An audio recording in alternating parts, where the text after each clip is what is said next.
बंद प्रेशराइज करायचा, total press करायचा. ओके, चष्मा आपल्या जागेवर लावा. आज एकत्र जळगाव पोलीस मुख्यालय, नागपूर ग्रामीण बद्दल आलो. पक्षाचा लेखक कवी या माध्यमातून मिलिंद केदार सरांनी या ठिकाणी उभं केलं आणि आज एक स्पेशल लेक्चर या ठिकाणी डिझाईन केलेलं आहे ते आपल्या सोबत आहोत. जगामध्ये वर्ल्ड हेल्थ डे, जागतिक आरोग्य दिवस, आणि या तत्वावर श्री रविशंकर आर्ट ऑफ लिव्हिंगचे प्रणेते, मी त्या आर्ट ऑफ लिव्हिंगला कोऑर्डिनेटर डीओटी ऑर्गनायझर आहे. जगामध्ये पूर्ण जगात आज विथ भारत आरोग्य दिवस आर्ट ऑफ लिव्हिंग तर्फे वेगळ्या पद्धतीने साजरा केला गेला. सकाळी म्हणजे आज जगातल्या आर्ट ऑफ लिव्हिंगच्या सगळ्या जिथे संस्था आहेत, जवळजवळ 151 संस्थांमध्ये विथ भारतामध्ये प्रत्येक ठिकाणी जिथे आर्ट ऑफ लिव्हिंग संस्था आहे, असा कोणताही जिल्हा नाही की तालुका नाही आर्ट ऑफ लिव्हिंग संस्था नसेल, त्या ठिकाणी आज 108 सूर्य नमस्कार आयोजन करण्यात आलं होतं. जळगावला फुले नाट्यगृहामध्ये आज ते कार्यक्रम आयोजन करण्यात आला, तिथे आम्ही जाऊन आलो. जागतिक आरोग्य दिवस आणि आपण पोलीस, आपण आपल्या पोलीस खात्यात नोकरी करीत असताना आपण आपली किती काळजी घेऊ शकतो का? घेऊ शकतो का? नाही घेऊ शकत. वेळ नाही. वेळ मिळाला तर रात्री नाईट होती, उद्या नाईट आहे, सकाळ पेपर तर मागच्या या रविवारची जर पूर्ण तुम्ही वाचा सकाळची, त्याच्यामध्ये तांबे साहेबांनी म्हटलंय जास्त झोपणे आरोग्याला घातक आहे आणि कमी झोपणे आरोग्याला घातक आहे. आपला जो काही टाइम टेबल नाही, झोपण्याचा टाइम टेबल नाही, उठण्याचा टाइम टेबल नाही, खाण्याचा टाइम टेबल नाही, म्हणून आपल्या आरोग्यावर नेहमी विपरीत परिणाम होत असतात. हे सांगायची गरज नाही. त्याच्यानंतर आपलं बॉडी मेंटेनन्स आपण बॅलन्स कधीच ठेवत नाही, वेळ नाही. तरी सुद्धा काही लोक असे आहेत, मी एक उदाहरण देईल. नागपूर ग्रामीण मध्ये दीपक बोरकुटे, त्यांचे वडील रिटायरमेंट नंतर 35 वर्षानंतर 35 वर्ष ते जगले. 35 वर्ष डबल पेन्शन दिली. तो व्यक्ती काय असेल? आपल्या खात्यात बरेच लोक असे आहेत, परंतु काही गोष्टी जे आम्ही बोलू शकत नाही अशा आपल्या समोर आहेत. विषम परिस्थिती आपण नोकरी करतो, त्यातली विषम परिस्थिती म्हटलं त्याच्यावर मी काही याच्यावर प्रकाश टाकण्याचा प्रयत्न करेन. आपण आरोग्याला हँडल करतो, काही काळजी घेतो का? बोलत चला. हो, काय काळजी? सर मारण्या भेटण्याची नाही.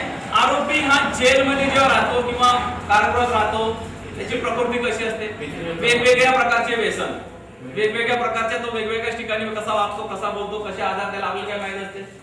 परंतु जेव्हा त्याला आपण इंटरोगेट करतो, कधी कधी प्रसंग असतो तिथे आपण इतक्या जवळ जातो की त्याची ब्रीथिंग नॅचरली आपल्या बॉडीमध्ये इम्प्रूव्ह होते. त्या आरोपीला काय आजार आहे ते आपल्याला कळत नाही. संसर्गजन्य रोग जे म्हणतात ते आपल्या बॉडीमध्ये इमिजिएट एंटर करतात, आपण तिथं काळजी घेत नाही. इंट्रोगेट करण्याच्या पद्धती ज्या आहेत त्या, परंतु आपण प्रश्नावलीच्या माध्यमातून जेव्हा इंट्रोगेट करतो तर कधी कधी एकदम जवळ सांगलो अशा पद्धतीने एकदम समोर जातो. हा एक छोटासा एक प्रकार. एक उदाहरण द्यायचं झालं की नागपूर ग्रामीण मध्ये होतो मी, म्हणून मी जास्त तिकडे उदाहरण आहे. 2.5 वर्ष झाले फक्त. 20/7/2009 ला जळगाव मध्ये आलो आणि 1 वर्षापासून मी इथे क्लासेस घेतोय. एक नवरंगी नावाचा व्यक्ती होता. पॉलिटिशियन कांडीमध्ये असं बसता म्हणजे उभ्या बोलणं चालू होतं आणि त्या ठिकाणी तो व्यक्ती तिची छेड काढल्या गेली नवरंगीची. स्लीप आजाराने भरपूर जबरदस्त आजाराने हसून भरलेला, परंतु एकदम चटपट आणि करंट एकदम अशा इथे गड्डे पडलेले, वेगवेगळ्या प्रकारचे व्यसन त्या व्यक्तीला, स्मोकिंग वगैरे वगैरे सगळे. तो व्यक्ती असं ते छेड काढल्याबरोबर तो व्यक्ती जसा वळला मागे, जसा मागे वळला तसा तो एकदम जोराने खोकलला. त्याच्या समोर जो व्यक्ती होता त्याच्या तोंडामध्ये पूर्ण तो खोकलण्याचं जे ब्रीदिंग होतं ते पूर्ण चेहऱ्यावर स्प्रे झाला. काय झालं असेल? गेले असते. मग या वेळेला तुम्ही काय कराल? आता तुम्ही वेगवेगळ्या प्रकारचे आरोपी ट्रीट करता. आपण वेगवेगळ्या ठिकाणी फिरतो, बसमध्ये, एसटी मध्ये, वेगवेगळ्या ठिकाणी, आणि आपल्या पोटामध्ये हे जंतू जातात. टीबीचे डॉक्टर नाशिकवरून मी चाळीसगाव बंदोबस्तवरून मी जळगावला परत येताना टीबीचे काही डॉक्टर आम्हाला मिळाले होते. त्यांनी सांगितलं होतं की पोलिसांचा टाइम टेबल, जेवणाचा टाइम टेबल नाही. आम्ही जेव्हा गाडीमध्ये बसलो, जुबेर खान म्हणून माझा मित्र आहे, ते आम्ही सोबत होतो. अरे या या म्हणजे आमचे संरक्षक काय म्हणे, तुम्ही आमचे असे आहे तसे आहे, या बघा सगळे जेवण करतो. त्यांनी आम्हाला एक एक घास असा खाऊ घातला. तुम्ही जेवले असाल नसाल असं आम्हाला मजा वाटली. म्हणजे आपले काही खेसर तर नाही करत आहे, आपली कॉमेडी तर नाही करत आहे. नाही, मग त्यांच्यात एक डॉक्टर म्हणजे सिरियस ठेवा, आमच्यासमोर बसा जेवण करा. त्यांनी त्या डॉक्टरांनी असं एक वाक्य सांगितलं, कोणत्याही वेळेस तुम्हाला जर भूक लागली खाली पोट ठेवू नका. खाली पोट राहिल्यानंतर त्या पोटामध्ये एअर म्हणजे झाली गॅस. ही गॅस जेव्हा तुमच्या रक्तामध्ये मिसळून जेव्हा शरीरामध्ये पसरते ते वेगवेगळे आजार तिथे तयार करतात. आणि आपण उपाशी तापाशी कुठे वडापाव खाऊन घेणं, कुठे काही खाऊन घेणं, टाइम मिळाला नाही, कुठे बंदोबस्त राहतो, कुठे तपासामध्ये राहतो, कुठे काही राहतो. पहिल्या प्रिकॉशन म्हणजे एम्प्टी स्टमक राहून, एम्प्टी स्टमक कोणत्याही प्रकार. आणि त्याच्यामध्ये जर तुम्ही असं उचित काही खाऊ नका, फळं किंवा बिस्किट्स वगैरे, हा एक प्रकार यातला सगळ्यात महत्त्वाचा. आता आरोग्याला ट्रीटमेंट केल्यानंतर जे काही तुमच्या प्रकारामध्ये, आता जे उदाहरण दिलं मी, तो एकदम जसा त्याच्या अंगावर तोंडामध्ये तो ठसका गेला, काय करा तुम्ही? तुमच्या काय उदाहरण तुम्ही सांगू शका? आता जर तुमच्या काय घडलं, काय करायचं? तोंड धुवून द्या. Very good. आणखी गोण्यावर करायला आणखी बोला. Very good. बहुत अच्छे. त्यावेळेस जर तुमच्या असा ते इन्सिडेंट झाला, तो व्यक्ती एकदम ठसका मारला, तुमच्या तोंडावर तो स्प्रे आला, पाणी प्यायचं, जास्तीत जास्त पाणी प्यायचं, आणि त्याला ओमन म्हटलं योगासनाच्या भाषेमध्ये, काढून टाका.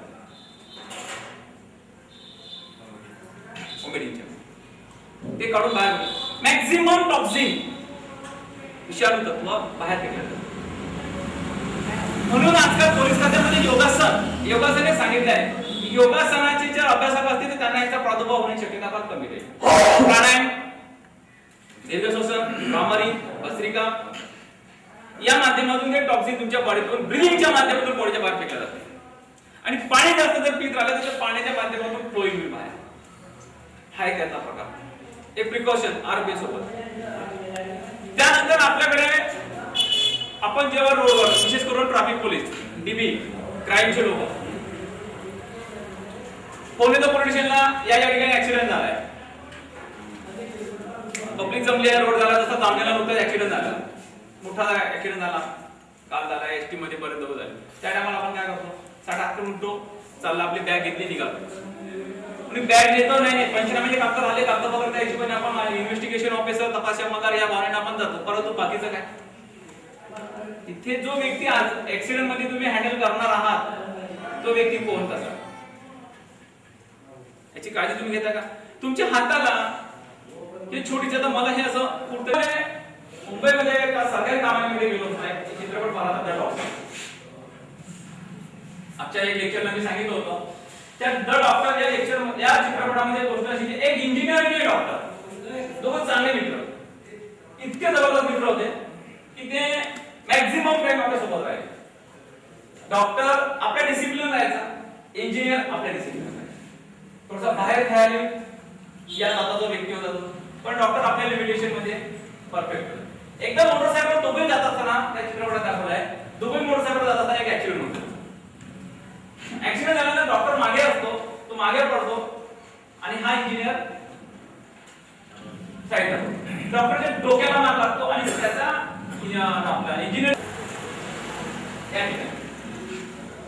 तर ज्याच्या डोक्याला मार लागला असतो त्याचं डोकं या हातावर, डॉक्टरच्या हातावर पडतं. काय होतं? संक्रमण झालं ब्लडचं संक्रमण झाल्यानंतर तो इंजिनियर म्हणून नसतो, डॉक्टर वाचतो. छोटी इंजुरी असते, काहीतरी प्रिकॉशन ठेवलेले असतात. रक्त जर बाहेर आल्यानंतर जर लगेच गोठलं तर रक्तस्राव थांबतो, डॉक्टरांचं म्हणणं आहे, तुम्हाला माहिती असेल. आणि ते सुदृढ माणसाचं लक्षण आहे. बाहेर त्याला माहिती समजलं की मला आता काहीतरी प्रादुर्भाव झालेला आहे, चेकअप झालं, त्याला HIV निघाला, पत्नीला माहित झालं. आता काय होईल? आता काय होईल? 498 पक्का आहे, तर समजदार लोक समजदार पद्धतीने वागतात. ब्लड संक्रमण होतो, ट्रान्सफ्युजन ऑफ ब्लड, ब्लड संक्रमण चेकअप झाल्यानंतर HIV निघाला. HIV निघाला, त्यांनी झालं चेकअप केलं. त्या लेडी डॉक्टरने विचारपूस केली आणि सगळं तिने शोधून काढलं की माझ्या नवऱ्याला अशाचा प्रकारचा आजार कसा झाला. मग तिने सगळ्या गोष्टी शोधून काढल्या, कोणाची मैत्री होती, काय होती, तो व्यक्ती असा होता, त्याला अशा पाया केल्यानंतर त्यानंतर मग त्या इंजिनियरला झालं. तो भाग वेगळा. ब्लड संक्रमणाच्या माध्यमातून HIV होतो. मान्य आहे? मान्य आहे? त्याच्यासाठी डिस्पोजेबल नीडल वापरला जातात. डिस्पोजेबल नीडल त्यासाठीच वापरल्या जात आहे. Use and throw. अगोदर उकळलेला वापरायचे, आता डिस्पोजेबल. प्रत्येक ठिकाणी डिस्पोजेबल नीडल वापरला जातो. या प्रकारचे जर आपण आपल्या एखाद्या व्यक्तीकडे जर आपण काम करत असताना एखादा व्यक्ती जर आपल्या संपर्कात आला तर आपण काही हातामध्ये वापरतो का? आपल्याला किट मध्ये मिळालेलं नाही. मिळालंय का? नाही. रेनकोट मिळाला, थंडीचा कोट मिळाला, बूट मिळाले, कॅप मिळाला, सगळं मिळालं, पण ते मिळाले नाही. परंतु ही गोष्ट आपली प्रिकॉशन साठी आपल्याला ठेवणं गरजेचं आहे. आपल्याला हे ठेवणं गरजेचं आहे. बऱ्याच ठिकाणी म्हटलं जातं की पोलीस खात्यातला व्यक्ती हा रिटायरमेंट नंतर फसतो, सुटतो, लवकर मरतो. काय होतो? मरतो. डिप्रेशन, काळजी नाही. सर्वात मोठा शब्द भोवनी सरांनी वापरला तो काळजी. काळजी घेणं. काळजी घेणं. काळजी म्हणजे काय? तुम्ही जर स्वतःची काळजी घ्याल तर शरीर तुमची काळजी घेईल, तुम्हाला आजारी पडू देणार नाही. बरोबर? जर तुम्ही स्वतःची काळजी घ्याल तर एक वाक्य असं म्हटलं जाते, काळजी घेणं संपलं की मन दुखतं. बरोबर आहे? काळजी घेणं संपलं की मन दुखतं, मन दुखलं की मन तुटतं, मन तुटले की वाद होतो, वादाचा रूपांतर पुढे मोठ्या भांडणात होतं.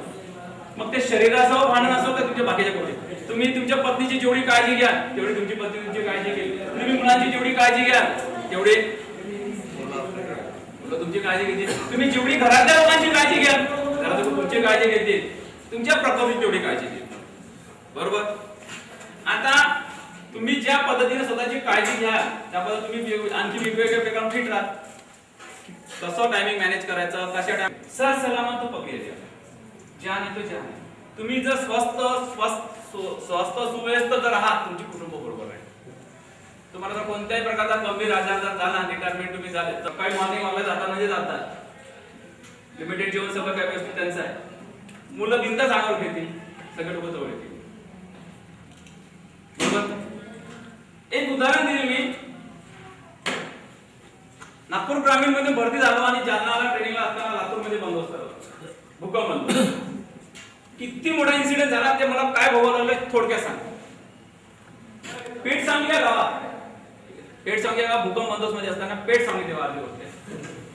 एक लाश काढण्यासाठी आम्ही खाली खोदत गेलं. लाकडं काढायचे, वरती घ्यायचे, लाश खाली घसरायची, लाकडं काढायचे, माती काढायची, लाश खाली घसरायची, आखरी तिला उचलली, काढली.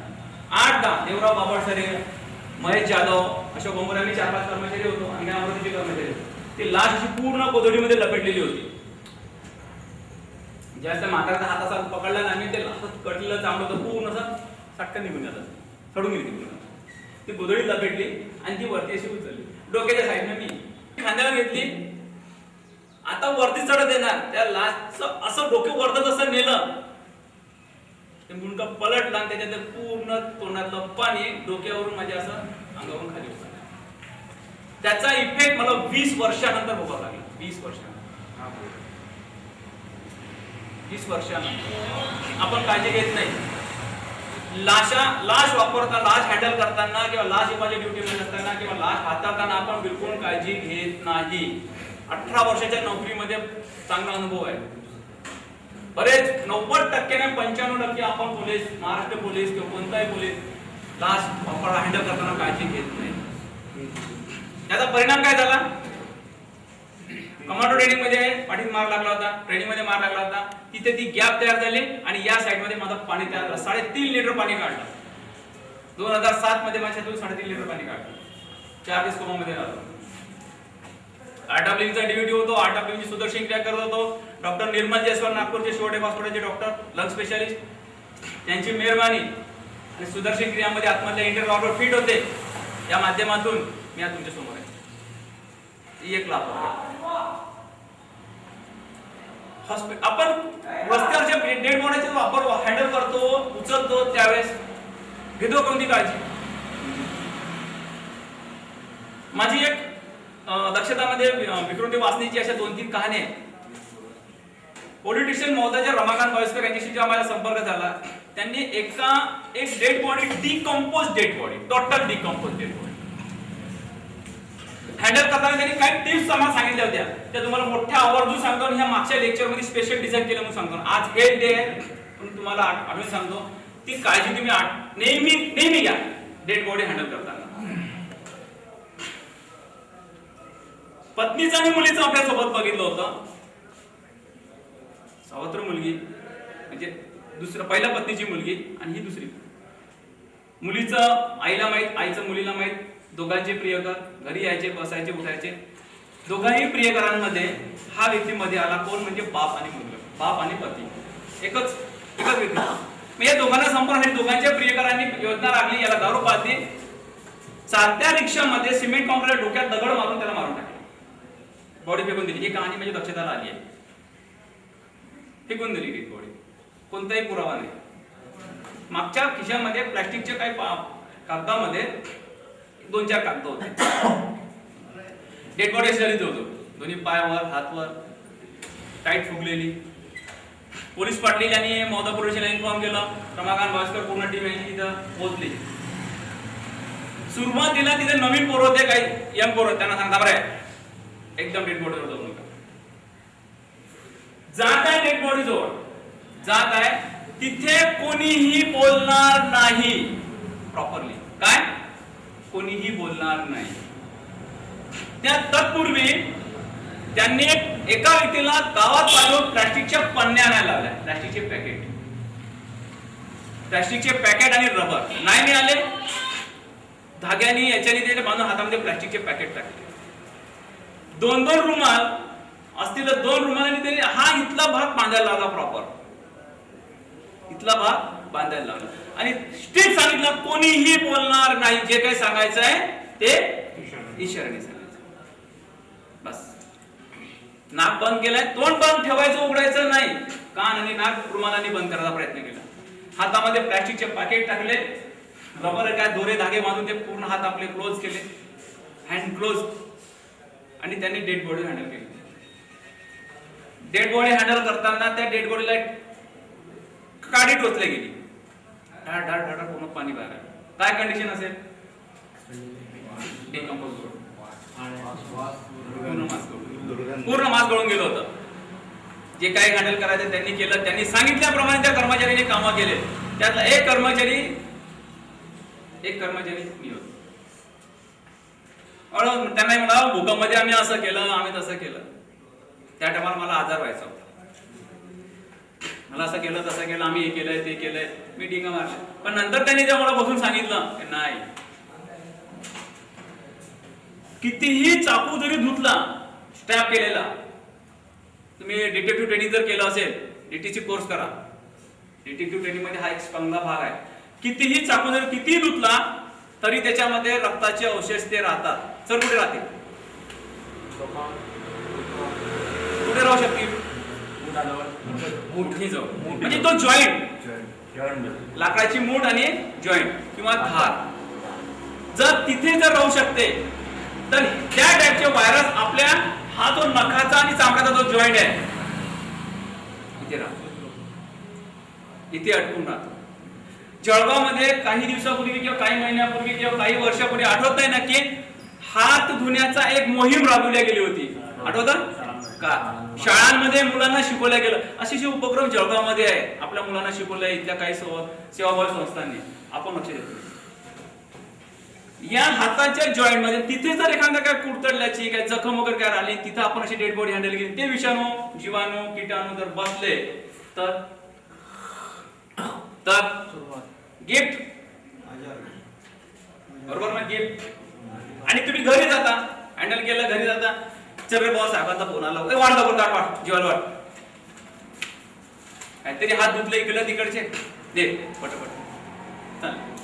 काय होतं काय होतो झाल्यानंतर बरंच काय होतं. झाल्यानंतर बरंच काय होतं. बरोबर.